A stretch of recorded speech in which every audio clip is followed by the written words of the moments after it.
Sebelum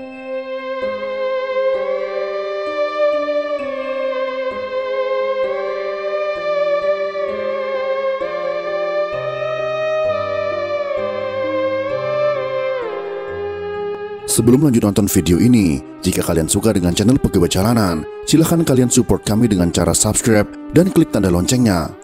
Silahkan gunakan headset Anda untuk mendapatkan kualitas suara yang jernih. Selamat menonton.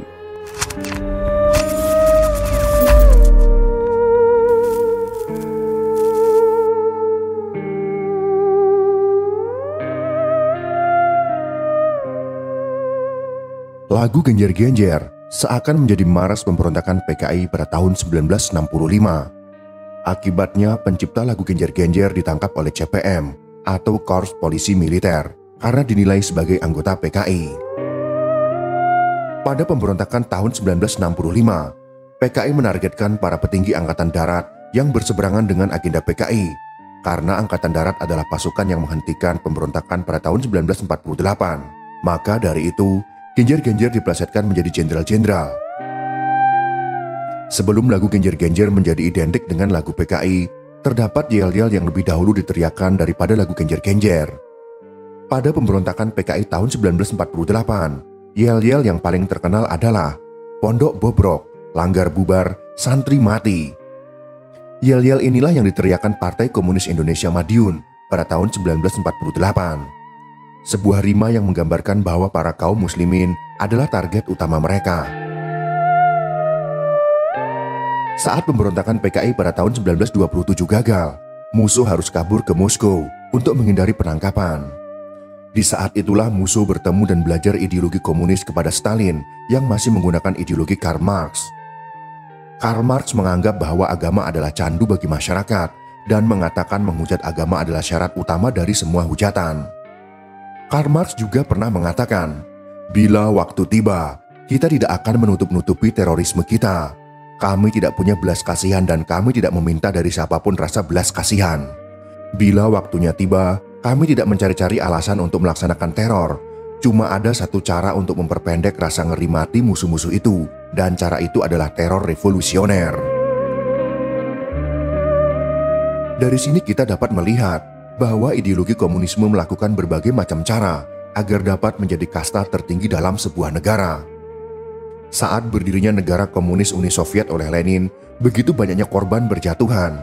Bahkan Lenin mengatakan, "Saya suka mendengarkan musik yang merdu, tetapi di tengah-tengah revolusi sekarang ini yang perlu adalah membelah tengkorak, menjalankan keganasan, dan berjalan dalam lautan darah. Dan tidak jadi soal bila 3/4 penduduk dunia habis asal yang tersisa 1/4 itu adalah komunis. Untuk melaksanakan komunisme, kita tidak gentar berjalan di atas mayat 30 juta orang."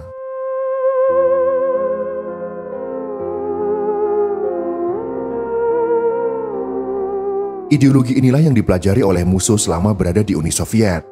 Setelah situasi cukup tenang di Indonesia, musuh kembali ke Indonesia dengan membawa ajaran Karl Marx yang menganggap agama adalah musuh utama. Ajaran Karl Marx dibawa mentah-mentah, kemudian ditanamkan kepada anggota-anggota komunis di Indonesia. Sejak tanggal 18 September 1948, musuh mulai memproklamirkan negara Soviet Indonesia di Madiun. Mereka melakukan pemberontakan dan pembantaian di sekitar Madiun. Melalui yel-yel itu, penyerangan sadis PKI dilakukan dengan merusak bangunan pondok pesantren, membubarkan langgar dan membantai para kiai dan santri yang mereka temui. Lebih parahnya, sebelum yel-yel itu dikumandangkan di berbagai desa, kota, jalan dan ganggang, para anggota PKI seperti sudah menyiapkan lubang-lubang untuk membantai para kiai dan santri. Di berbagai lubang itulah, para kiai dan santri disembelih secara massal bahkan dikubur hidup-hidup. Akibatnya banyak tempat-tempat yang menjadi saksi bisu kekejaman anggota PKI, terutama di daerah Magetan. Pemberontakan dimulai dari Madiun, kemudian merembet ke Magetan, Ponorogo, dan Pacitan. Mereka banyak membantai dan menghabisi kiai dan santri di sekitar Magetan. Sekitar 168 orang tewas dan ada yang dikubur hidup-hidup. PKI kemudian mulai melakukan teror ke Ponorogo, dengan sasaran utamanya adalah Pondok Modern Darussalam Gontor. Kiai Haji Imam Zarkashi atau Pak Zar dan Kiai Haji Ahmad Sahal atau Pak Sahal dibantu kakak tertua beliau berdua, yaitu Kiai Rahmat Soekarto yang saat itu menjabat sebagai lurah desa Gontor, berdiskusi bagaimana menyelamatkan para santri dan pondok. Wes Pak Sahal, panjenengan ae sing budal ngungsi karo santri. PKI kuwi sing dingerteni Kiai Gontor yo panjenengan. Aku tak jogo pondok wae. Ora-ora lek dikenali PKI aku iki. Dalam bahasa Indonesia artinya adalah, sudah Pak Sahal, Anda saja yang berangkat mengungsi dengan para santri. Yang diketahui Kiai Gontor itu ya Anda, biar saya yang menjaga pesantren, tidak akan dikenali saya ini, kata Pak Zar. Pak Sahal pun menjawab, ora, dudu aku sing kudu ngungsi, tapi kowe Zar, kowe isih enom, ilmumu luwih akeh. Bakale pondok iki mbutuhne kowe ketimbang aku. Aku wis tuwa, wis tak ladeni PKI kuwi. Ayo Zar, jajal awak mendahno lek mati. Artinya dalam bahasa Indonesia adalah, tidak, bukan saya yang harus mengungsi, tapi kamu Zar. Kamu lebih muda, ilmumu lebih banyak. Pesantren ini lebih membutuhkan kamu daripada saya. Saya sudah tua, biar saya hadapi PKI-PKI itu. Ayo Zar, mencoba badan walau sampai mati.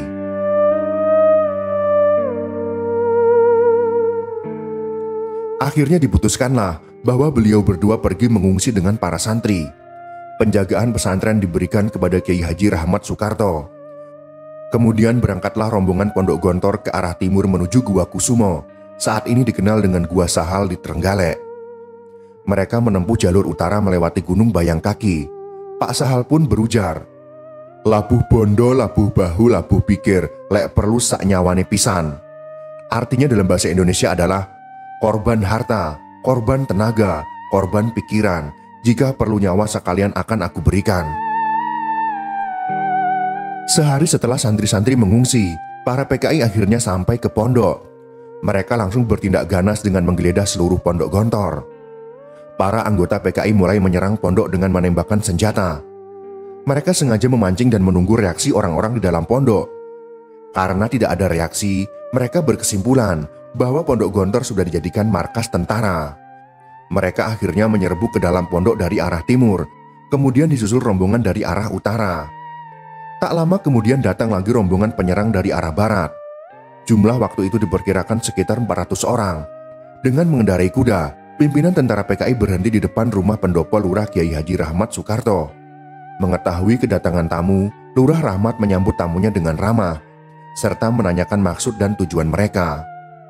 Tanpa turun dari kuda, pimpinan PKI ini langsung mencecar Lurah Rahmat. Kemudian mereka meninggalkan rumah Lurah Rahmat. Mereka nekat masuk ke tempat tinggal santri, lalu berteriak-teriak mencari Kiai Gontor. Endi Kiai ini? Kon menghadapi PKI gini? Mana kiainya? Suruh menghadapi PKI sini. Karena tidak ada sahutan, mereka pun mulai merusak pesantren. Gubuk-gubuk asrama putri yang terbuat dari gedek bambu dirusak. Buku-buku santri dibakar habis. Peci, baju-baju santri yang tidak terbawa, mereka bawa ke pelataran asrama.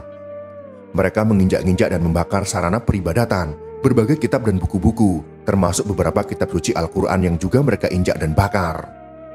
Mereka tidak menemukan seorang pun kiai dan santri.